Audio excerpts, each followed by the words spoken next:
Hello বন্ধুরা, welcome to only sports. তো সবাইকে হ্যাপি নিউ ইয়ারের শুভেচ্ছা। তো সবার বছরটা ভালো কাটুক। তো এই ভিডিওতে কথা বলতে রয়েছে আবারও আইএসএল নিয়ে। তো আইএসএল এ মোহনবাগানের পাশাপাশি বাংলার দল সন্তোষ ট্রফি নিয়ে আপডেট রয়েছে। তো ভিডিওটি সবাই শেষ পর্যন্ত দেখতে থাকো। আর চ্যানেলে নতুন হয়ে থাকলে চ্যানেলটি সাবস্ক্রাইব করে পাশে থাকা বেল আইকনটিকে অন করে পাশে থেকো।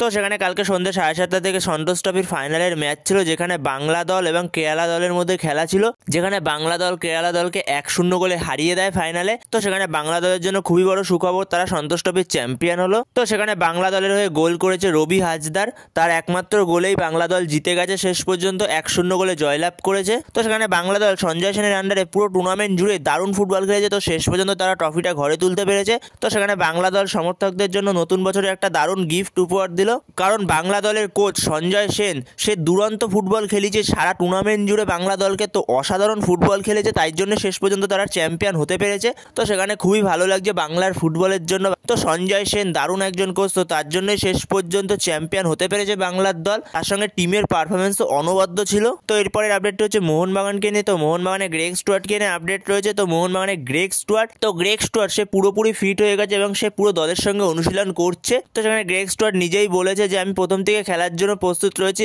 এবং আমি মাঠে নামার জন্য উদগ্রীব হয়ে আছি। তো সেখানে গ্রেগ স্টুয়ার্ট এরকমটাই জানিয়েছে। তো সেখানে কোচ মলিনা কতটা তাকে নিয়ে রিস্ক নেবে, এটাই সব থেকে বড় প্রশ্ন। তো সেখানে গ্রেগ স্টুয়ার্টকে নিয়ে হয়তো প্রথম থেকে সে রিস্ক নেবে না, যেহেতু সে ইনজুরি থেকে ফিরছে এতদিন পরে। তো কোনো প্লেয়ারকে ইনজুরি থেকে ফিরলে সহজেই কোনো কোচ নামিয়ে দেয় না ফার্স্ট 11-এ।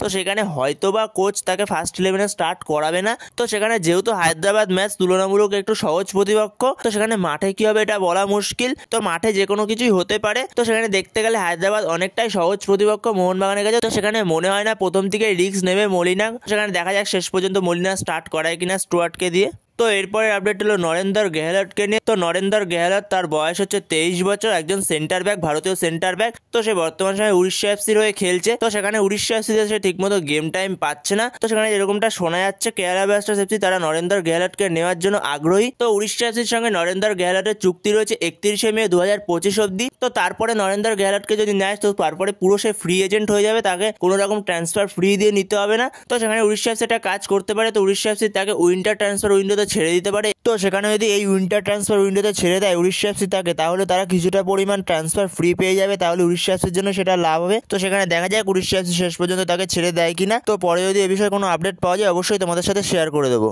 তো বন্ধুরা, এই ভিডিওতে এই পর্যন্ত। তো এই আপডেটগুলো নিয়ে আলোচনা করার ছিল। তো ভিডিওটি ভালো লাগলে অবশ্যই লাইক শেয়ার সাবস্ক্রাইব করতে ভুলো না। তো নেক্সট ভিডিওতে দেখা হচ্ছে, ততক্ষণের জন্য বাই বাই।